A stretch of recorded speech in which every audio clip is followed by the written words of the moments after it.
Junagadh integrate into Indian territory. Junagadh was a princely state of British India located in Gujarat. एक छोटा सा रजवाड़ा था जूनागढ़ जो वर्तमान गुजरात राज्य में स्थित था. The ruler of Junagadh was Mahabat Khan, who was related Muslim community. वहां का शासक जो जूनागढ़ का शासक था उसको नवाब के नाम से जाना जाता था, जिसका नाम था महाबत खान, जो जूनागढ़ को पाकिस्तान का हिस्सा बनाना चाहता था. वो पाकिस्तान के साथ गुप्त बैठकें आयोजित कर रहा था. जब इसकी खबर भारत सरकार को लगी, भारत सरकार ने नवाब को दिल्ली बुलाया बातचीत के लिए, नेगोशिएशन के लिए. लेकिन जूनागढ़ का जो नवाब था वो तैयार नहीं हुआ भारत में विलय के लिए, और उसने जूनागढ़ वापस जाकर डिक्लेरेशन कर दी कि वो पाकिस्तान में मिलना चाहता है. Mohabbat Khan wanted to merge with Pakistan and he declared accession of Junagadh to Pakistan. The princely state was surrounded on its land border by India. जो ये देसी रजवाड़ा था इसके चारों तरफ भारतीय जो अक्षेत्र था वो फैला हुआ था. भारत के अक्षेत्र से घिरा हुआ एक प्रिंसली स्टेट था. Indian government decided to send his army against Junagadh because due to the Junagadh integration और merge with Pakistan the question of Indian security and integrity was raise. कि अगर जूनागढ़ पाकिस्तान का हिस्सा बनता है तो उसके कारण भारत की जो एकता है, भारत की अखंडता है, सुरक्षा है, उसको खतरा होगा. इसलिए भारत सरकार क्या डिसीजन लेती है, जूनागढ़ के खिलाफ आर्मी भेजने का. And a few days fight the forces of Junagadh surrender to Indian army. कुछ दिन लड़ाई चली और उसके बाद जो ये नवाब था, इसकी सेना थी, ये हथियार डाल देती है, आत्मसमर्पण कर देती है, सामना नहीं कर पाती भारतीय सेना का. And Nawab flew away from Junagadh. A plebiscite was conducted in December 1949, in which almost 99% of people chose India over Pakistan. जब नवाब पाकिस्तान भाग गया, छुप गया, भारत छोड़कर पाकिस्तान में जा चुका, उसके बाद भारत सरकार ने जूनागढ़ में एक जनमत संग्रह कराने का डिसीजन लिया, जिसमें 99% जो पॉपुलेशन थी उनका डिसीजन था कि वे भारत में मिलना चाहते हैं, ना कि पाकिस्तान में. उन्होंने भारत में मिलना बेहतर समझा और उसके बाद जूनागढ़ का जो विलय था भारतीय संघ में शांतिपूर्वक कर दिया गया. तो जो जूनागढ़ को भारत में मिलाने की एक दिक्कत थी, समस्या थी, उसका सॉल्यूशन हो चुका था. अब एक स्टेट और ऐसी बची हुई थी जिसको अभी भारतीय संघ में मिलाने में दिक्कतें आ रही थी, और वो स्टेट थी कश्मीर. जो कश्मीर है, अपनी जो एक नॉर्थर्न आज की जम्मू कश्मीर या आज जो लद्दाख और जम्मू कश्मीर जो यूटी बनाए गए हैं, यूनियन टेरिटरी, वो हिस्सा उस समय कश्मीर प्रिंसली स्टेट में आता था. इन 1947 the ruler of Kashmir was a Hindu king name Hari Singh. Majority of the population were Muslim in Kashmir at that time. 1947 में जिसमें भारत आजाद हुआ, उसमें जो कश्मीर था वहां का राजा एक हिंदू था जिनका नाम हरि सिंह था. कश्मीर की जो अधिकतर आबादी थी वो मुस्लिम थी. When India got independence from British rule, King Hari Singh decided not to join either India or North Pakistan. जब भारत आजाद हुआ तो जो कश्मीर का राजा था हरि सिंह, वो निर्णय लेता कि ना तो वो कश्मीर को पाकिस्तान में मिलने देगा और ना ही भारत में मिलने देगा, बल्कि क्या करेगा, वो अपने आप को एक इंडिपेंडेंट स्टेट, एक ऑटोनोमस स्टेट स्थापित करेगा. अब जो ये कश्मीर था, इस कश्मीर को भारत सरकार भी अपना हिस्सा बनाना चाहती थी, अपने संग में मिलाना चाहती थी। दूसरी तरफ जो पाकिस्तान था, पाकिस्तान की नजरें भी कश्मीर के ऊपर लगी हुई थी।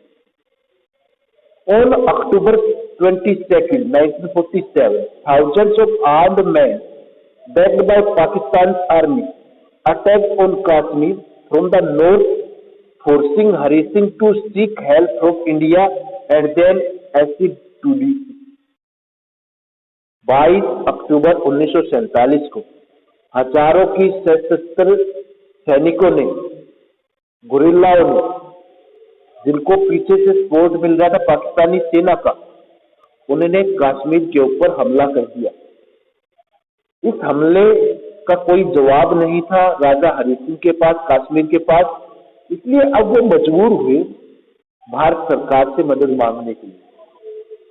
King Hari Singh signed an instrument of accession which gave India's parliament the power to legislate in respect of Jammu Kashmir only on the matters of defense and external affairs.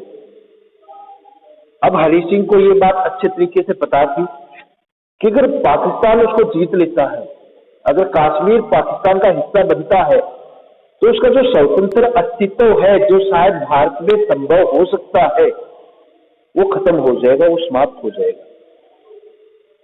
इसलिए उसने जब भारत सरकार से मदद मांगी, तो भारत सरकार ने उसके सामने इंस्ट्रूमेंट ऑफ एक्सेशन रख दिया, जिसके ऊपर राजा हरि सिंह को साइन करने पड़े। जिसके बाद भारत जो सरकार थी, भारतीय जो संसद थी, उसको अधिकार मिल गया कि वो जम्मू कश्मीर के जो मैटर्स है, डिफेंस की, एक्सटर्नल अफेयर्स की, उन पर डिसीजन ले सकती है। अब दूसरी तरफ जो कश्मीर का शासक था, राजा था हरि सिंह, उसने भी अपने कुछ एक कंडीशंस रखी इस इंस्ट्रूमेंट ऑफ एक्सेशन पे साइन करने के बदले में। अब वो कंडीशन क्या थी?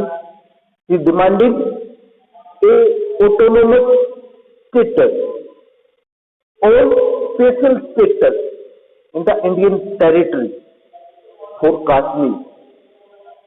कश्मीर के लिए एक जो स्पेशल स्टेटस था, विशेष राज्य का दर्जा था, वो राजा हरि सिंह ने डिमांड की, जो भारत सरकार ने उसकी स्वीकार कर दी।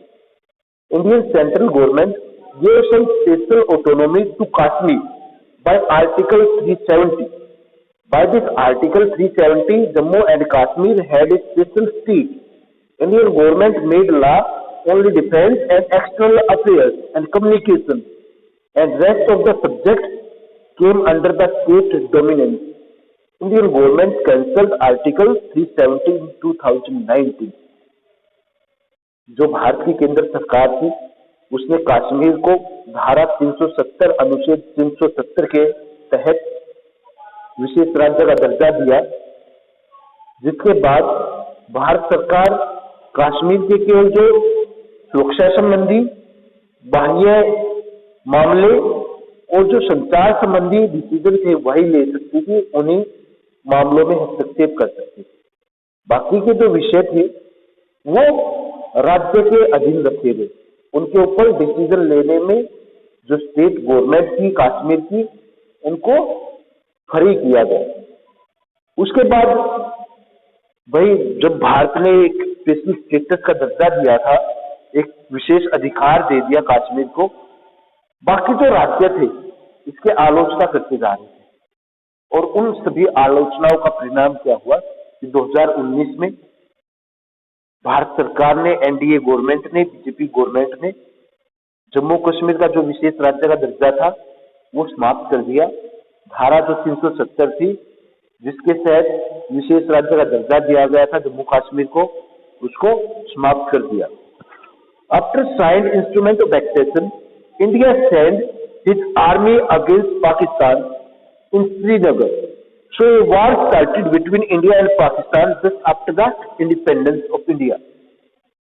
अब जैसे ही Raja Hari Singh instrument of accession पे साइन करते हैं, भारत सरकार कश्मीर की मदद के लिए अपनी आर्मी को भेजती है, जिसका परिणाम क्या हुआ कि आजादी के कुछ समय के बाद ही भारत और पाकिस्तान में एक युद्ध शुरू हो जाता है।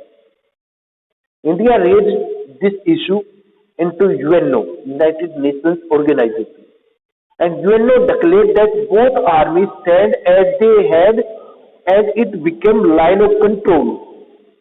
भारत सरकार जो है, भारत और पाकिस्तान का युद्ध था कश्मीर के मुद्दे को, तो भारत सरकार ने कश्मीर के मुद्दे को यूएनओ में, जो संयुक्त राष्ट्र संघ है, उसमें उठाया और यूएनओ ने आनंद फानन में एक डिसीजन सुना दिया 1948 में कि भाई दोनों जो सेनाएं हैं जहां पर है उस डिसीजन सुनाने तक वहीं पे रुक जाए और उसे ही लाइन ऑफ कंट्रोल एलओसी मान लिया जाए।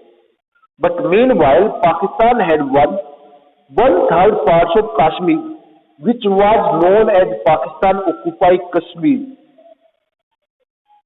लेकिन जब वो डिसीजन सुनाया गया यूएनओ की तरफ से, एलओसी खींचने की बात कही गई, जहां तक दोनों सेनाएं हैं उस समय तक वहां पे एलओसी मान लिया जाए, तो कहते हैं कि उस समय तक पाकिस्तान कश्मीर के एक बहुत बड़े हिस्से को जीत चुका था। जो 1/3 पार्ट था कश्मीर का वो पाकिस्तान के अंडर जा चुका था, जिसको पीओके बुलाया जाता है, पाकिस्तान ऑक्युपाइड कश्मीर, पाकिस्तान अधिकृत Kashmir. Pakistan claimed on Kashmir today also. जो ये समस्या थी ना, भारत सरकार ने जो एक गलती की कश्मीर के मुद्दे को यूएनओ में उठाकर, और यूएनओ ने आनंद फानन में जो डिसीजन सुनाया, वो जो एक निर्णय था या जो भारत का एक डिसीजन था यूएनओ में जाना, वो सबसे बड़ी एक गलती साबित हुई भारत की। क्योंकि अगर हम यूएनओ में नहीं जाते तो शायद हम तभी लड़ाई के दम पर कश्मीर का जो मुद्दा था उसको हमेशा के लिए सोल्व कर देते। लेकिन वो मुद्दा आज भी ज्यों का त्यों बना रह गया। अब पाकिस्तान कश्मीर के ऊपर अपना जो दावा है वो पेश कर रहा है कि कश्मीर उसका हिस्सा है। इधर भारत का कहना है कि राजा हरि सिंह ने इंस्ट्रूमेंट ऑफ एक्सटेंशन पे सिग्नेचर किए हैं। उन्होंने अपनी इच्छा से जम्मू एंड कश्मीर को भारतीय संघ में मिलाया है, तो कश्मीर विधिवत तौर से भारत का हिस्सा है, पाकिस्तान का नहीं है। तो वो जो कश्मीर का मुद्दा था आजादी के बाद जो शुरू हुआ, वो आज आजादी के लगभग 75 साल बाद भी ज्यों का त्यों बना हुआ, वो आज भी सोल्व होना रहता है।